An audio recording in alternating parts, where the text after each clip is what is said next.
Welcome to Books and Beyond with That Guy Jay. I am, of course, your host, That Guy Jay. Today, I am joined by author Ruth Cardello. Thank you so much for joining me today. Thank you. Thank you for having me.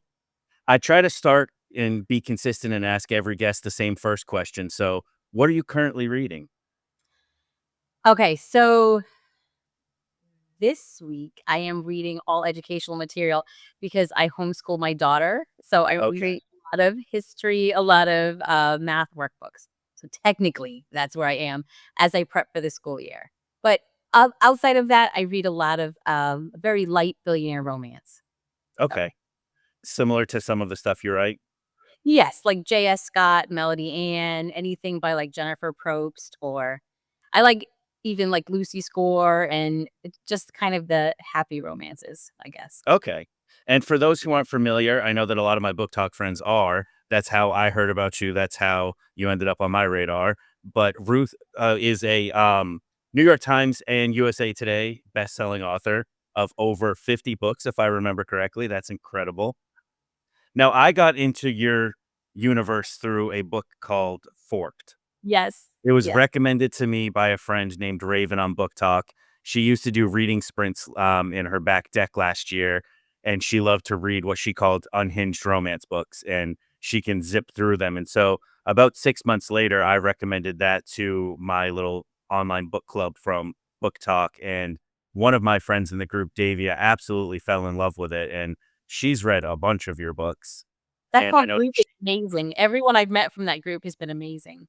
and then she passed it along to 7, and it's become like this whole sphere, and that's how I know you. But in doing research for this episode, that's where I found out that the Billionaire series exists and that there's all this stuff before that I didn't know about. So I would love to kind of start at the beginning if we can. You've had such a long writing career. I'm curious how much it's changed and if you like the changes that you've seen. Well, you have to know that in 2011, when I started self-publishing was taboo. So people thought it was horrible. It was going to be the end of publishing. The world was crashing down. It was not a great idea for many people. So I was going out there and I was sending my manuscript off to like Harlequin and all of those, and I was just getting a lot of negativity back. A lot like this hero's too dark. He drank the night before. It was back before 50 Shades, so it was all they were telling us what the readers would want. So, and that was 2011. When I see how everything's come since then, I just love it. I understand that the industry is always in flux. It's a moving target as far as if you're trying to keep your career going, but I don't regret any of the changes that have happened. There are ups and downs. It's an industry where you have to be moving with it or you're left behind, but I still love the ride. And you'd started even years before that working on your first novels, when you were a teacher full time. Yes. How did how did that go writing sort of romance novels and then being with children all day? I just feel like that's such 2 different worlds. I mean, I wrote because I love to write. I didn't think anyone would ever read them, and I wrote really badly. So, I mean, I wrote the stories for me. So my first romance that I ever completed, the horse had a POV. And I know I look back and I'm like, "What was I thinking?" But I loved my horse. We went down to Texas. We had a great time. Like it was me, the horse, the hero. The hero was very had a minor part in the romance. It was just really me and my horse having fun in Texas and meeting a cowboy. But when I yeah. So I've learned a lot since then, but it was more of a filler fun thing. I never thought I could make a career out of it. I didn't have that kind of faith in myself. Now the landscape of online from the early 2000s to today is, like, wildly different. How have you noticed the support online back then versus now? I am surprised sometimes about the negativity that has circled back because in the very beginning, there was a pocket of people that were very negative about self-publishing, but then there was just a camaraderie, like it was the wild, wild west, like we were all in this together. When I put my first book up and the cover was I sent you a picture of the cover. It was Yeah. horrible. Like it was in fact, I did not have the skill to do it. I had no idea what I was doing. I didn't have the book edited. I just wanted to see. I'm like, if it's really, really bad, if I put it up on Amazon for free, somebody will just say to me, "It really is as bad as everyone as all the publishers did." That's all I wanted. I'm like, I didn't even come up with a pen name. It's my real name. So back then, there was like a feeling of like we're all in this together. So I had 3 people write to me and just say, "Your story is good, but your cover is so bad. Let me just make you one." I don't That's see that as amazing. much today as I did back then, and I when I hear people still bashing self-published, I'm like, "That's so 2011, guys. Let's move past that." That wave has already crashed on the shore, like, we're here. Yeah. It's not going back. Yeah, and I know that there's still, like, hot points within self-publishing. I think a lot of that has to do with, um, Amazon in particular, the pros and cons of it, because I know that both exist. But I also think that back then, the internet was a lot of, like, forum-based stuff. So even a lot of the communication was written, and I often miss those days, despite the fact that I'm on TikTok all the time, and I do love TikTok, but, like, those early internet days were kind of something special. Yeah, it was a smaller community, I think, Yeah. and but it wasn't less angry. When people No. say, "Oh, these people are stinging that," when I hit the New York Times, I was in a small group of people face to face, so you can't even blame internet for this, and 2 women stood up and left. They said, "If you can hit the New York Times, we're done." I was like, Wow. "So that's so rude." Beyond I mean, talk Ri about the opposite of support. Right, and those were my peers, the peers in a group where we were all learning a craft together. But what self-publishing represented to them was the publishing mountain that they had climbed up and got their awards on and everything. Suddenly, there was a bigger mountain next to it that was Right. just surging, and they were very afraid of it. Now, how amazing was that moment when you found out that you were a New York Times bestseller? I do think deep down that's gotta be every author's dream. It was insane. The whole thing leading up to it did not even feel real because, like I said, I took my book that everyone had hated, and I put it up, and I thought for sure, I'm like, "I'm gonna get, like, 10 people to read it. 8 of them I'll know. 8 of them will Yeah. be my friend." And then 2 of them, I might get an opinion from someone. But because it was free, and free was gold back then because nobody wanted to do free. Everybody had the opinion like, "I have written this book. I will never put it free." And only a few people I'd read a lot of blogs where a few people had done it, and I said, "I'm just gonna try it." Like 200,000 people downloaded it. That's I massive, thought especially for back then. right, and I'm sure not all of them loved it because it had a lot of errors in it, and look at the cover. But by the time I published my 2nd book, over 1,000,000 people had downloaded it, which is so I had but I made no money off the 1st book. So when the 2nd book hit, I thought, "Ugh, maybe this is something?" And then, I mean, you have to when I share this, I have to say a career is like ups and downs, right? So Right. what I make then is not what I make next year. I could make something totally different the year before. But when I put book 2 up, I made in 1 month what I made as a teacher in a year. And I looked at my husband and I said, "Wait." There might be something here. Like, it took like, "Hold on." And then the scariest thing is when I had to decide because it took me a year to write book 2 because I had a baby, I was getting my master's, I was doing all this stuff. I had to decide right then, like, do I have enough because I had 20 years in teaching.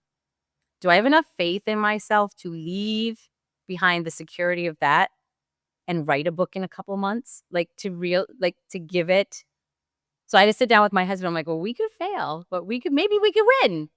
So, Yeah. and everybody told me, "That's a bad idea. Don't leave. You're gonna leave your pension behind. You're gonna leave your life behind. Like, you're just asking for a big." I'm like, "But I know, but what if it didn't fail?" Like, that's what I keep trying to tell people when they're going into this and everybody's telling them the ride is over. I'm like, "But what if it's not? Like, what if you actually believe in yourself? You actually follow your dream, and what if it does work out?" And then that's when I put up my 3rd book.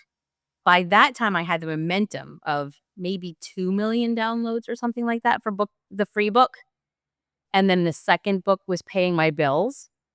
And then the 3rd book, when it hit the New York Times, I didn't even know what that meant. Somebody called me up and they're like, "You're on the list." And I said, "I don't even know where the list is." I'm not what what list? What does this mean? And what it means is that your book's going to auction in New York City. That's what it means. It means that the top publishers are going to come and talk to you, and they're going to try to sell you as much as they can to go work for them. And I will say there were 2 authors, so I try to pay forward everything I've learned along the way, but back then there were 2 authors I didn't even really know, but they just saw me come imagine seeing that cover that I shared with you, right? And then imagine watching me leave behind being a kindergarten teacher and wandering into publishing. They knew I knew nothing. Like, there were 2 people out there big in the industry who just said, "This little bambino is going to fail badly." They called me up and they said, "When you go down to auction," and I didn't even know what auction looked like, but they said, "When you go down to auction, this is what they're going to try to sell you. This is what they're going to try to sell you. This is how they're going to try to swindle you. And if you can make more in 5 years than they're offering you, walk away." And they offered me a significant seven-figure, not I mean, not significant, like, for me, it was significant as a teacher. They offered me a seven-figure deal, and then they upped it a little bit from there. And I had to look at my husband and say, "Do you think we could do this, like, without them?" Like, Yeah. like is If there any if part of us? Yeah, if they believe they can make money off of offering you that much, how much can you make yourself? right? But what they wanted to do was get my 7 books. They wanted the rest of my first series. They wanted to take it down, revamp it, and put it back up, and my gut told me at that time that the industry was changing so fast. I had an audience. I'm going to lose my audience. Why would you change something that is already selling? And I said no, and that right there was scarier than anything else. Just because, and which is why I always encourage people, like, you just gotta believe, because my husband and I giggled. We were just giggling in that meeting. We're like, "We're idiots." I'm like, "We could just take that money and run," but that's not how it works anyway, because they don't give you 7 figures all at once.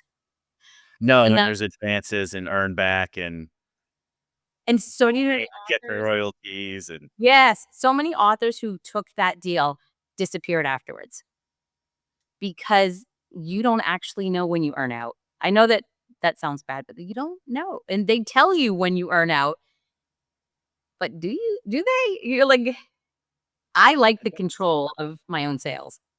yeah, which makes sense to stick with the self-publishing.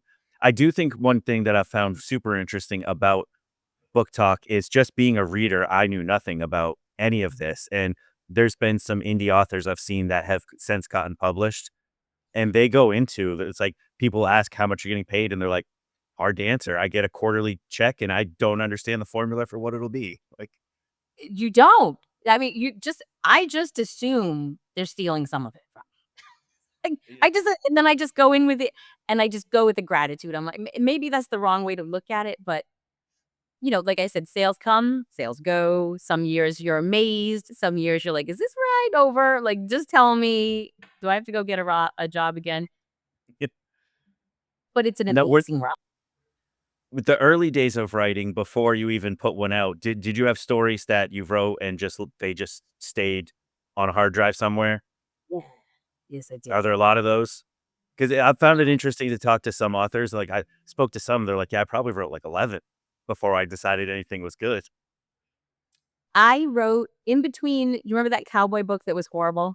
Yeah, That came back and I revamped it with when I had the chops, like 6 books later, I revamped that and I took out the horse's point of view and put more of the hero in, and it actually became a cute story. But in between that book, when I realized I was so bad of a writer, and then before I went on to write my first billionaire romance, I hung out with sci-fi writers, and they were so good about writing, but that's not my genre. I don't read it. I like to watch it, but I don't read it. So I wrote, like, some of the world's worst sci-fi that would ever hit the planet, like electromagnetism, woke up and fell in love with somebody. That's how bad my romances were. But I learned a lot about pacing, and I learned how to structure a really good chapter so that when somebody said, "Hey, why don't you just write what you read?" And I was like, "Oh." But I had all those skills from when I wrote the sci-fi books. Yeah, I've talked to a couple authors on here that said that they either have or want to go back to some of their early books, and they're like, "I just didn't know what I was doing, and I do now, Well, so I can take the concept and make it work." it's hard though to go back sometimes, and they call it like killing your baby. Like you got to Yeah. go in there and just say, I mean, that's a funny joke, but it doesn't really make any like it doesn't move the story forward. There's no it was hard. I paid an editor to rip my cowboy book apart. Like she just shredded it. She's like, "What if it was more about the hero?" I'm like, "Stop." She's like, "No. What if?" Just saying I've obviously it always has As an outsider, I've always thought that the relationship with an editor must be one of, like, the hardest and kind of funniest. It's, like, gotta be love-hate because you know they're doing it for the betterment of the book, but that's exactly it. It's like, "But no, but this is what I wanted it to be, like, I'm attached to this part." Well, I don't know if you know who my current editor is. Did you I don't know if it made sense in some of the stuff I sent you, but Karen Lawson, it was a Yeah. second grade teacher, right? So she's still my editor, but I have had for a long time, I worked with Mott Lake Romance, so I was what they called like a hybrid. So I was both self-published and I was with Amazon Publishing. I went through editors there who were exactly like what you're saying, where you got to push back. You really have to be strong with your voice to be able to say, I had one editor there who I couldn't work with, who just she took out, like, I don't know, 2/3 of my book and said, "You have to change that," and I'm like, "That's my whole voice. Yeah. I can't change 2/3 of my book. You can there are certain things you might not like about it, but I do a lot of internal dialogue, and she didn't like internal dialogue." I'm like, "But Yeah, that's the so point." that's just a relationship that's not gonna work because and I Right. that's the great thing about books is all authors approach it differently, so But it takes a certain confidence. So, it took me because I cried, like, I'm like, "Wah! 2/3 of my book sucks. What am I gonna" and it was the first time I worked with a professional New York, editor. And so I called up one of my friends who was trad published and I said, "What do you say when they think 2/3 of your book sucks?" And she said, "Ask her if she read your last book." And I said, "Oh." And she said, "Because if she hated your last book," but she said, "I would guarantee you she's never read any of your writing. If that's how much she wants to take out."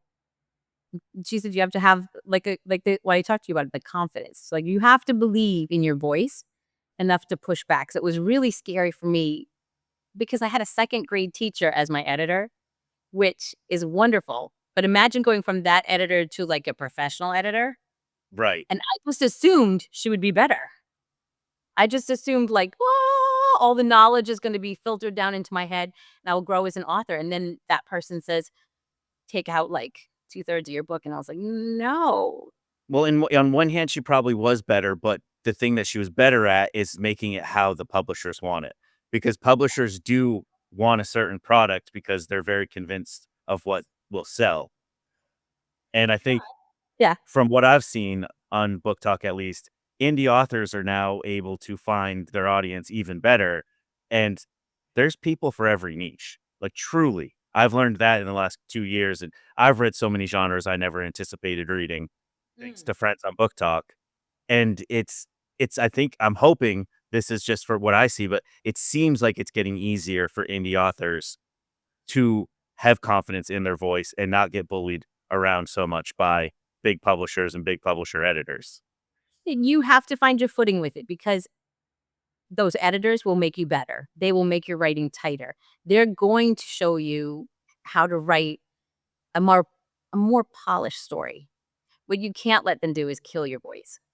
And as soon Right. as you find your footing with that, because it took a little bit of like this editor doesn't fit, which it took a lot of chops from like you have to find your confidence with it and just say, well, what if you found me a different editor? And the different editor, I think she made me into a much better writer because she did guide me that way, but she didn't take out what was me on the page.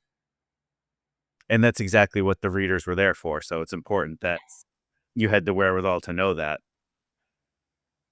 Now, another thing I found very interesting in the bio you sent me and something I wanted to get into a little bit is you come from a large family and you mentioned the support of your brother, and now you yourself are mentoring family. I think that that's such a really cool tie into all of this because I have heard authors say that being an author is at times very lonely. And it seems like you've always had an amazing support system. And I would love to hear more about that. Well, I have 8 brothers, or I had 8 brothers. So and I'm the youngest of 11, so I'm kind of the baby of the family.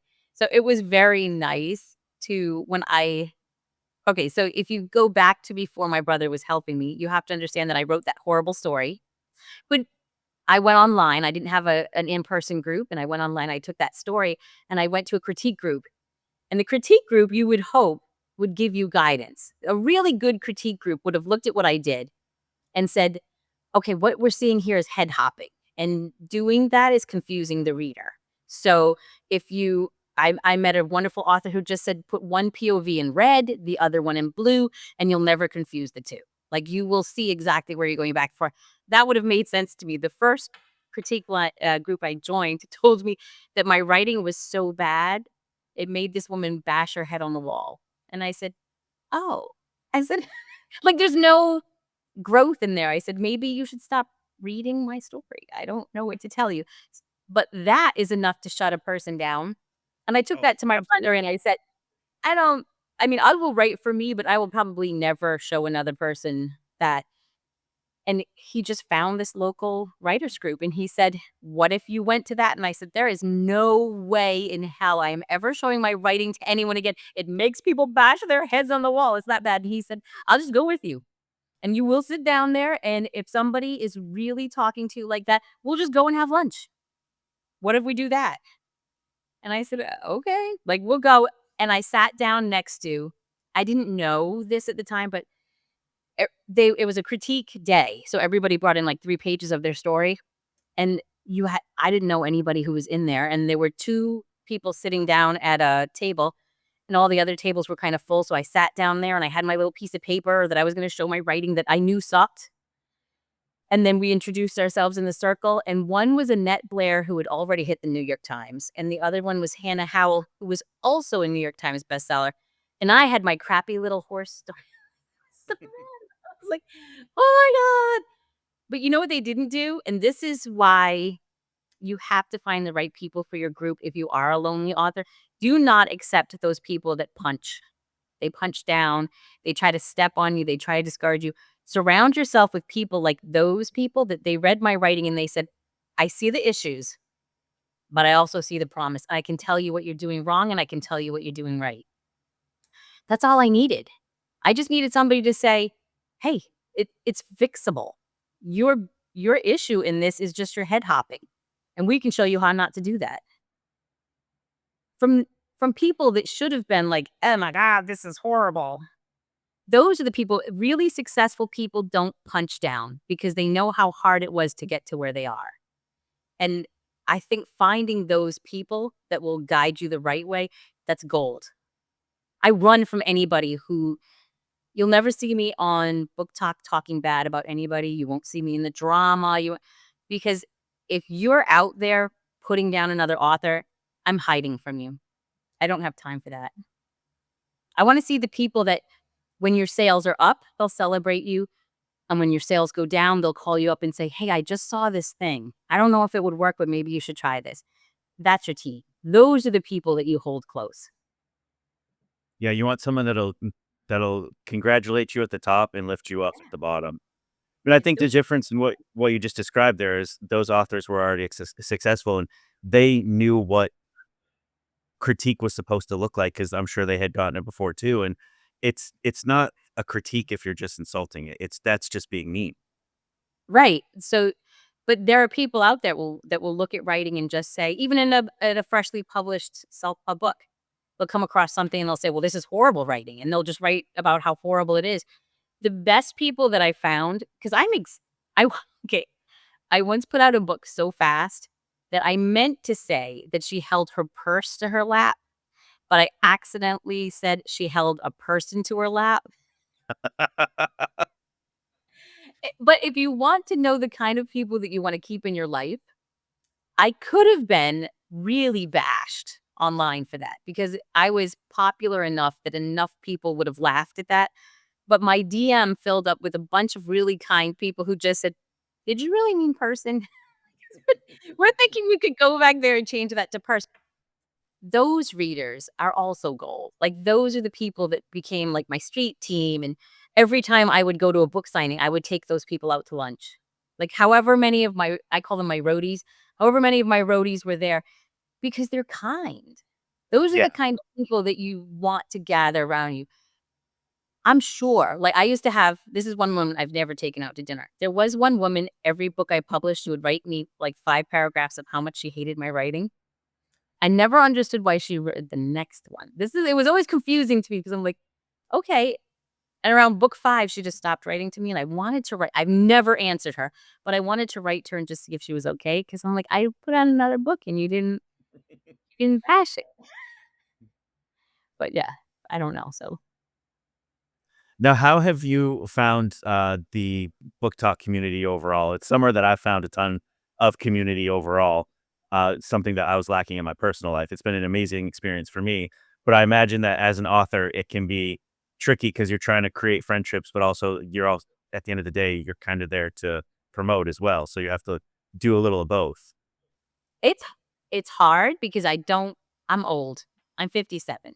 So, I don't even like to put my face online because I just feel like I'm too old for TikTok, but on the other hand, I've met so many wonderful people here that it's a balance.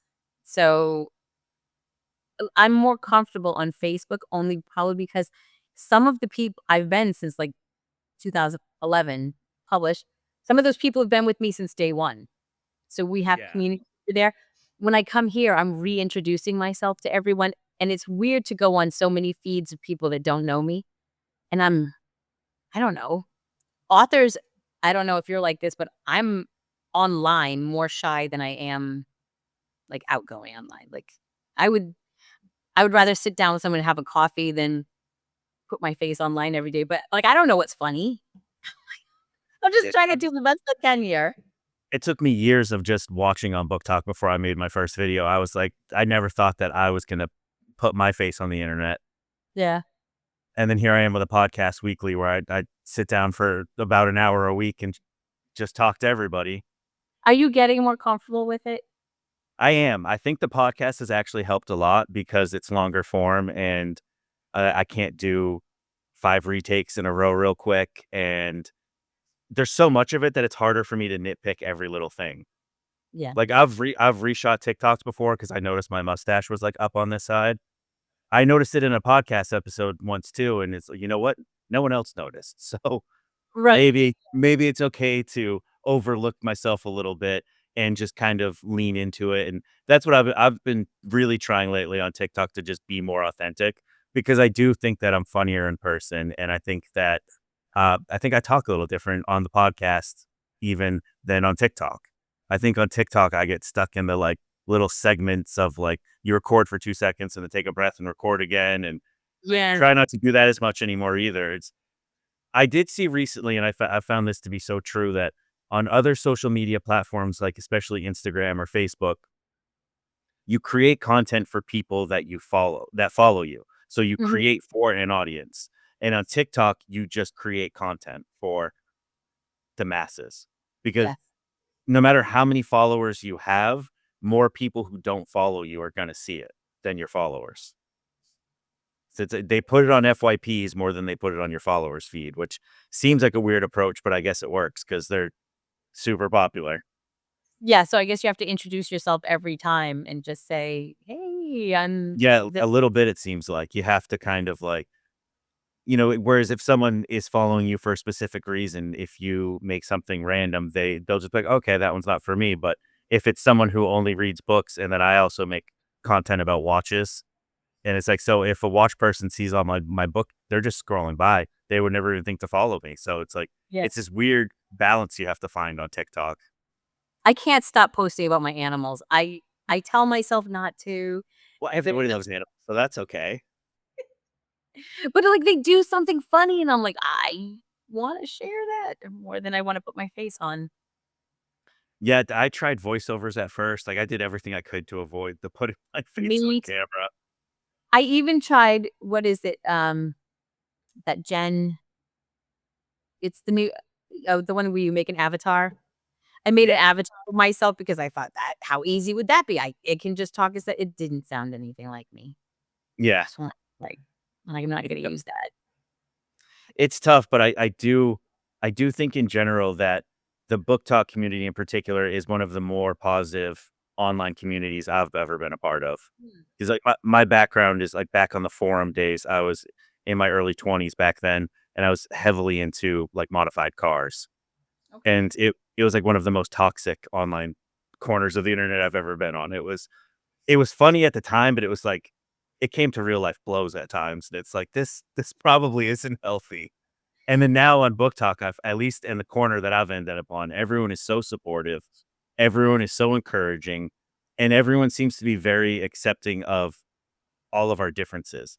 Like, Yes. my best friends on Book Talk, we are in this little monthly group because we don't, in general, read the same kinds of books, and that's the one time a month that we do.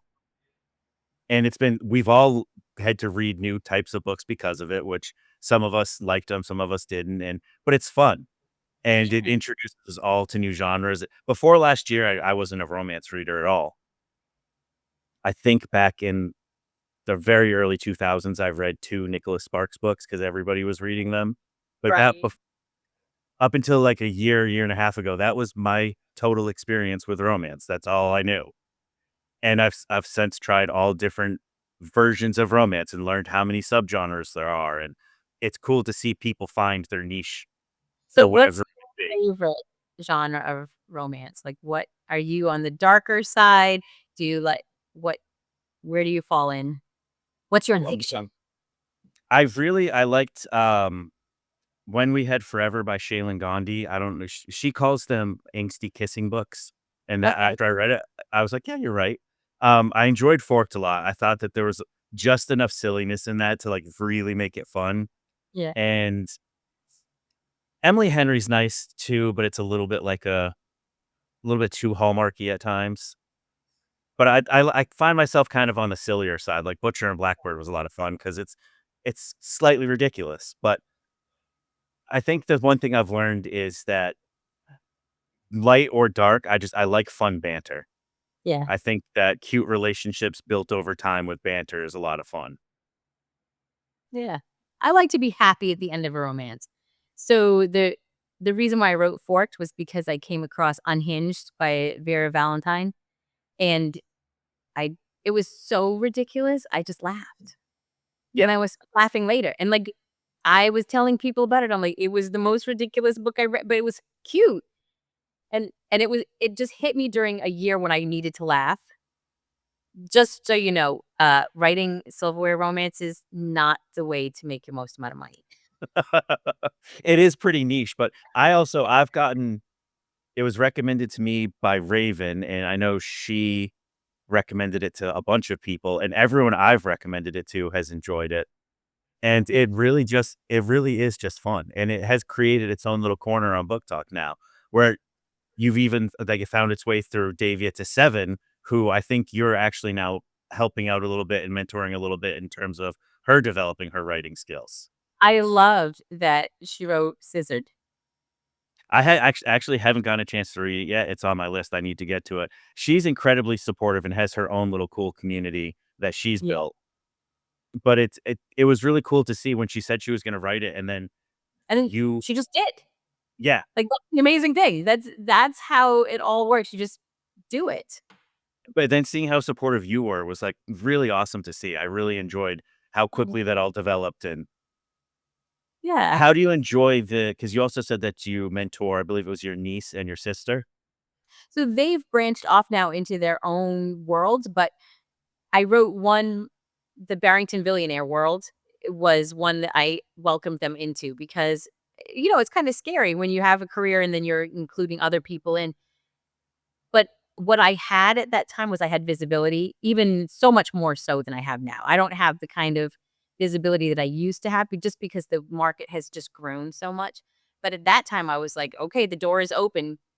Come on in with me because I don't know how long this door is gonna be open." So they wrote parallel, series with me. So, like, what happens in my book 1, you get to see it for another character in their series and another character in their series, and then their series grew like branches on a tree off in the other direction. So it was very nice to be able to lend some visibility because all books being equal, it's really do people see your books? at the end Right. of the day. That's very true. There are It'll people that write oftentimes should newsletters, come down to the right marketing. the right marketing, and also the things I tell people is have a newsletter. Never, ever, ever don't have a newsletter. Do you have a healthy newsletter? Me? No, I need to work on that. Yes, the number one thing that can't be taken TikTok can be taken away from you.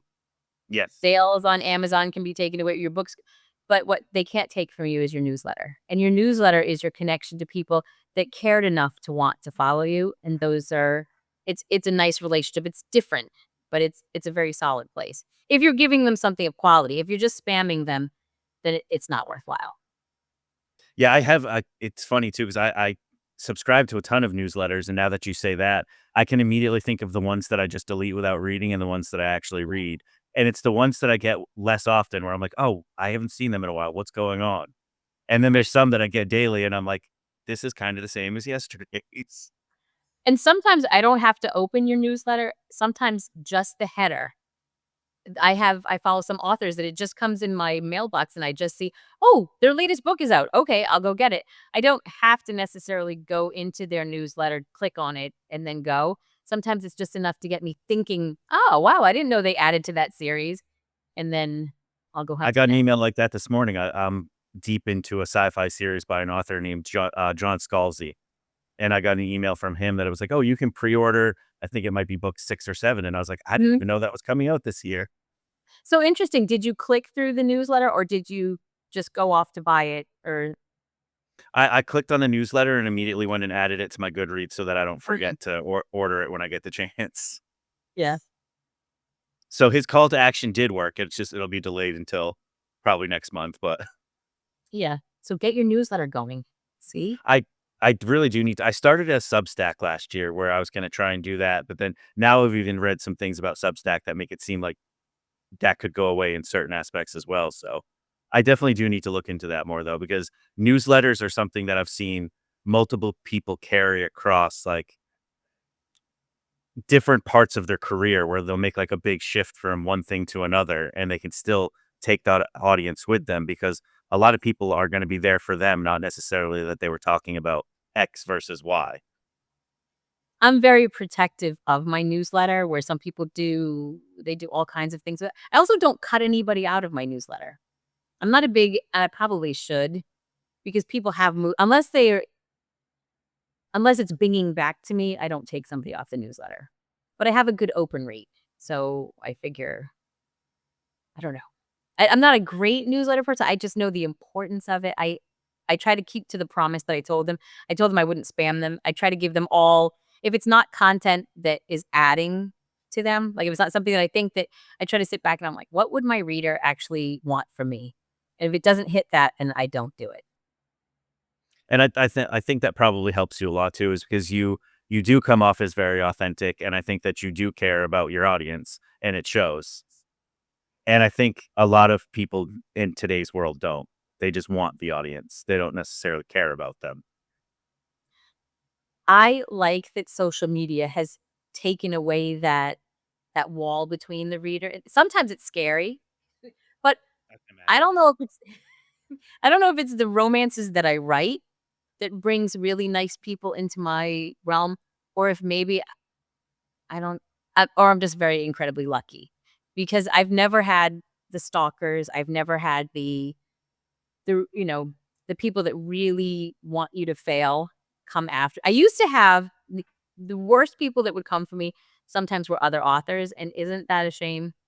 Because I used to Yeah. belong to a group where when I first made it, so when I was first hitting the New York Times and I was first rising up really fast, I would go into these author groups and I would say, "Hey, this is what I'm doing. Make your first book free.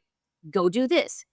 This is the place I'm advertising my book. These are the places that are showing successful.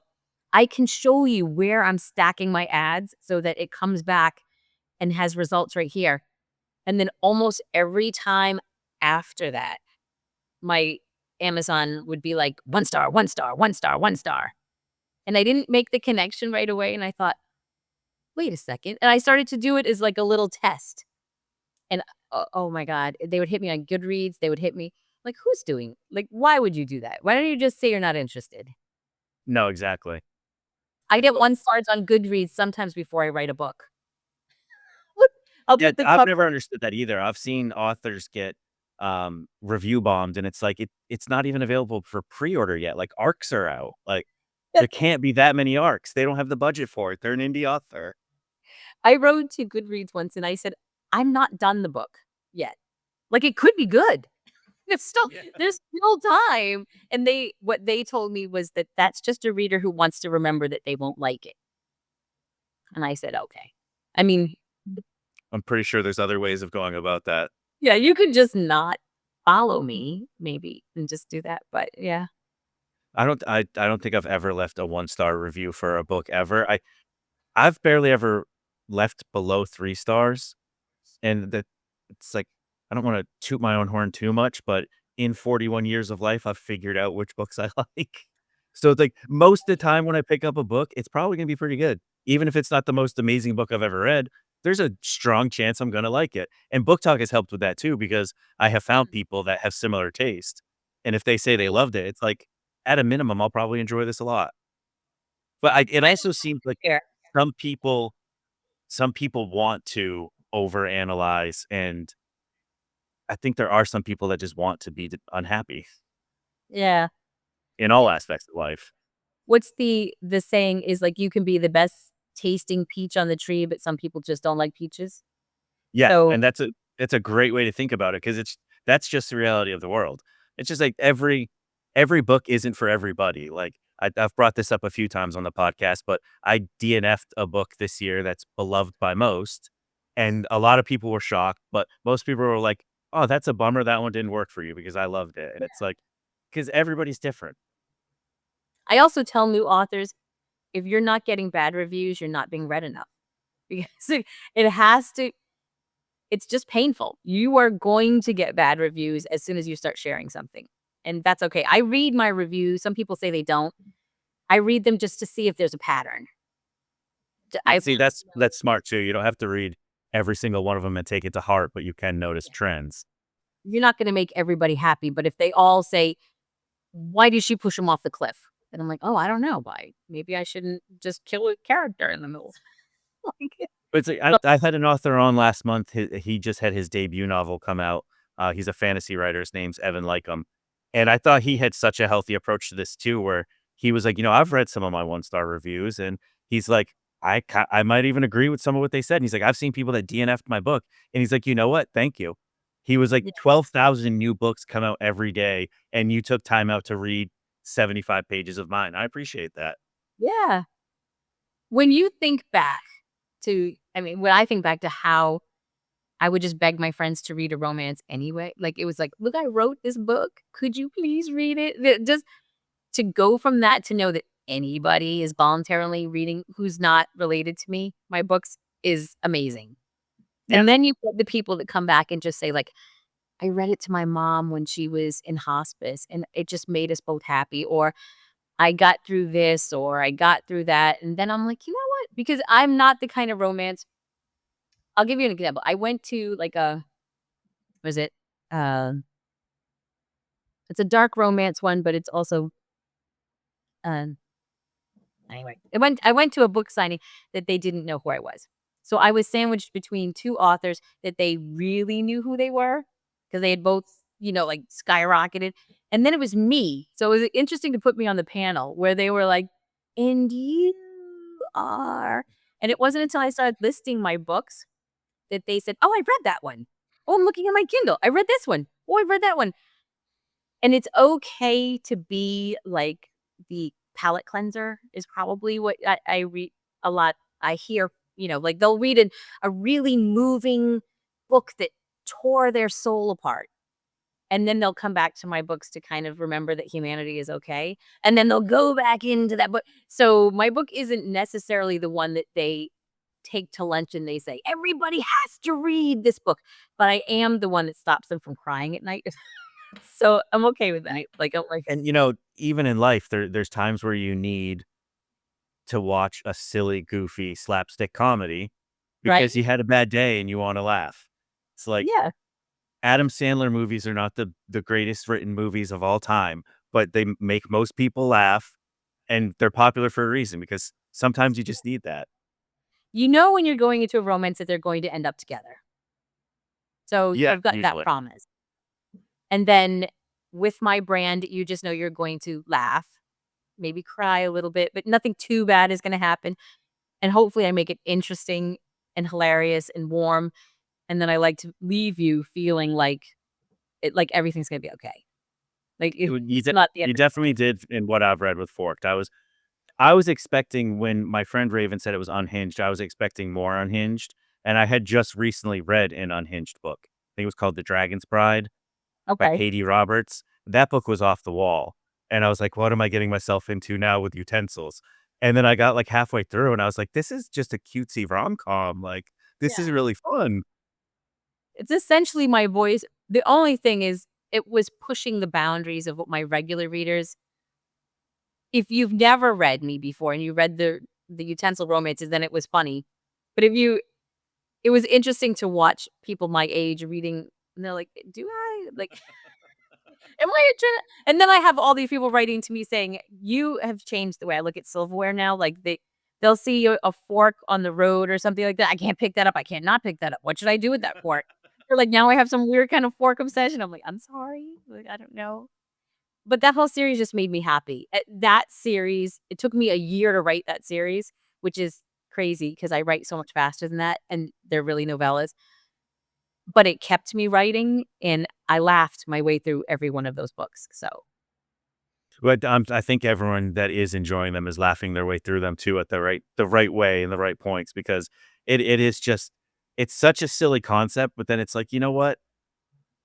It's been like, there's been other crazy concepts like this too, like, why not a fork? It's been an yeah. animal before, or someone got stuck in a girl's body, like, why not?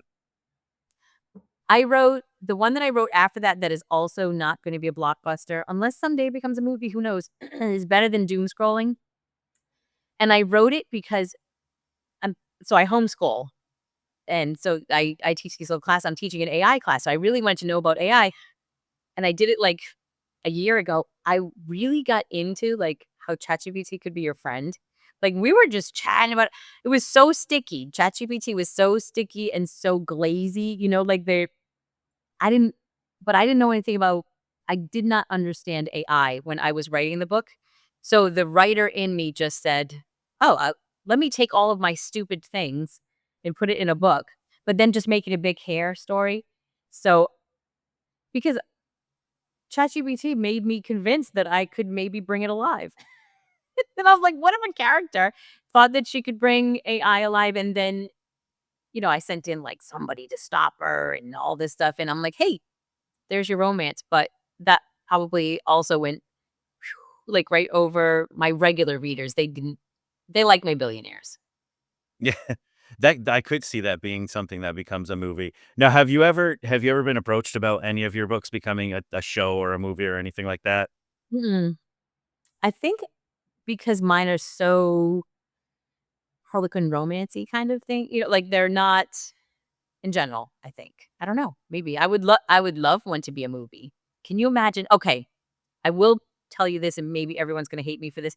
As soon as VO3 is good enough to make a movie, I'm making a utensil movie. I can't not do it. I don't think that series will ever sell, but I want to see that even if it's just for me. I don't care. I need just I need See to the just utensil come to life? right? I need it. I need that in my life. And I might make the AI one into a movie. And even if it doesn't sell, I don't care. I'll have a little showing. I'll pretend it's famous. It could be like something that's on, right? No, Something. definitely.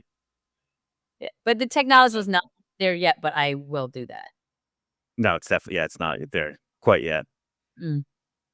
They've made big advancements there. It's crazy to think, and I see people say this all the time too, is that what it can do now is the worst it'll ever be again. It's Right? like that's what's insane to think about with it. But don't you think a year from now I could make myself wear romance? I Oh, it certainly seems like it's heading that way, right. like, compared to, like, looking at a year ago. So it'll Where either be my career, it'll go up or that will be what tanks me. Like, do you remember when that crazy woman did a romance series? Yes. certainly, hopefully not that. Yes, hopefully not. Now, I've taken up almost an hour of your time, so as we wind this down, one thing that I have to ask about too is you got a pretty prestigious award from your publisher for selling over 1,000,000 copies, which is something that not a lot of authors get to experience.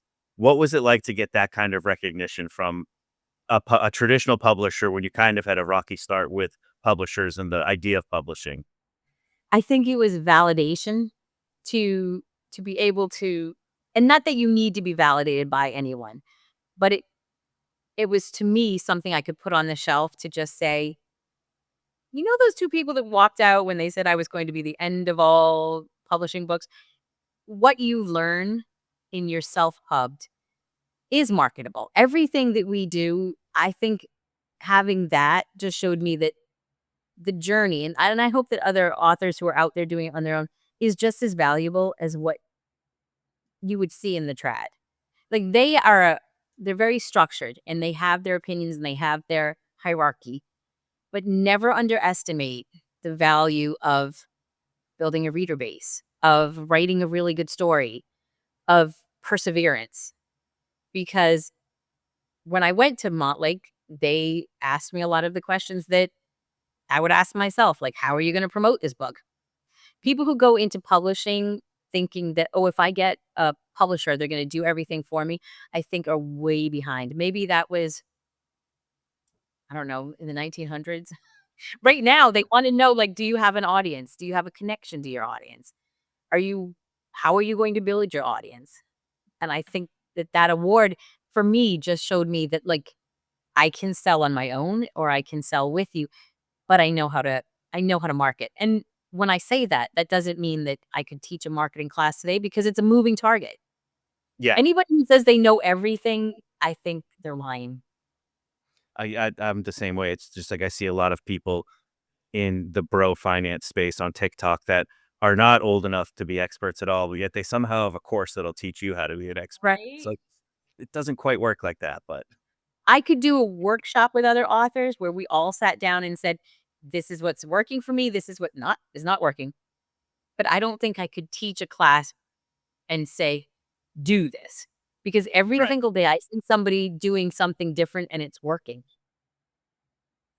So And everybody tends to find their own audience, and every audience is gonna be different. I think that that's something that the big 5 publishers in particular have missed in recent years, and I think that's why they've actually been turning to I've seen a lot of indie authors getting picked up for trad deals, and it's like because what the traditional you mean what the indie authors are doing is working, and they are finding their own audience, whether it be on Facebook, Instagram, TikTok, wherever. And you know Oh, their sorry, go ahead. finger, I think, is a lot closer to the pulse because the trad publishers are very much on what worked 5 years ago, 10 years ago, what historically made money, and it's not gonna stay that way forever. So one of the authors I told you that called me up and just said, like, "You're about to be eaten alive in that auction down there," was Joe Conrath, and he writes thrillers. I don't know how he even got my phone number when it came out, but I used to read his blog, which was like a newbie's guide to publishing. One of the nicest, well, it stuck with me. One of the pieces of advice that I held on to was, you can't sit down and say, "I'm going to be a best-selling author." But you can do all the things that, so it's like lightning striking. You can't go outside today and say, "I'm gonna get hit by lightning." But you could go play in the rain, you could go play in the storm, you could make sure that you're holding, like, a lightning rod, like, Right. You you could could do all the stuff that to have it happen. Yes. So that's my advice for any author who's listening. There's, like, no, you can't say, "I'm going to be a bestseller." But if you do all the things like you're saying, like, get out there, build a community, make sure that you're visible, right? And keep learning. Keep learning and working on your craft, because I don't care how good of a writer you are, how many books you wrote, you can always write better. You can always learn something. And I don't care how good of a marketer you are. Any If you wanna play a game, this is one of the things that I advise people to do. Look at the best sellers on the top of the list today, write them down, and come back 5 years from now, and chances are they won't be the same people. Some Yes. of them will, but many of them won't be. So, look to those people that are long term. Like, I listened to Carly Phillips, who said, I was at one uh convention with her, and she was just saying, like, you're playing the long game. Like, just whenever you sit down and you think this is over, just stand back up, shake yourself off, and be like, Yeah. okay, what do I need to learn today? What has changed today that I need to learn to stay in the game? And then just keep going. Yeah, and I think that's so valid too because there are a few authors that have consistently stuck around, but even they have had low Yeah. points. Like there was probably like a decade where people thought Stephen King would never write a good book again because he had a lot of what would be considered flops for him. And now in the recent years, he seems to be back to everybody loving everything he writes. I think the trick to making it is you just keep going. Yeah. You just know that you love it and you just keep going because that's what I'm doing. I'm not hitting the New York Times right now, and I don't even know if indie authors are still capable of it, but I'm okay with that. Like, I'm okay with the journey. I love every part of this, and I just hope it lasts long enough that I can retire from this eventually at 90, 95. I don't know. I'll be writing romances from the nursing home going, and then he walked in with his walker. I love the idea of that. That is a great goal to have. Just lasting out, just keeping the dream alive. So I love that. Well, again, thank you so much for joining me on the podcast today. I'm going to link below to your website. Is there anywhere else? Your TikTok, Facebook, whatever you like. I can put a link in the description. I can send you something if you'd like, if it's Sure. easier. I mean, yeah, I'll do that. Whatever, yeah, whatever works there. But I'll make sure to link it down below. And if you are interested in a funny, silly, quick read of a novella, I highly recommend Forked. I haven't checked out the billionaire stuff. I'm going to. I think I'm going to check out your AI story. That was in the bio that I read, and I was like, oh, I want sci-fi. you to read the I AI love one. The sci-fi. sci-fi I am just remember, I want you to keep in mind, I am a horrible sci-fi writer, but I loved this story, so Well, I love sci-fi, and some of what I love about sci-fi, especially the older stuff, is that like in a certain way it was bad. Like some of the 90s sci-fi TV that I loved, it's like really bad effects, really kind of corny jokes. There's yeah. something about that the genre that lends itself to that. When I wrote that book, I the question I asked myself is, could I make AI a powerful character without making AI a villain? Yeah, which is a new approach because AI is always the villain. Right? Like, what if I was just like, what if it's not scary? I just I refuse love to that be idea. afraid of change. So, yeah. So thank you. Thank you very much for inviting me. I really appreciate you coming on. And thank you, everyone who tuned in again this week. I appreciate you taking an hour out of every week to join me. And please don't forget to like, subscribe, comment, share with anyone that you think would gain something from this interview. I think there was some wonderful insight in here. And I will be back next week.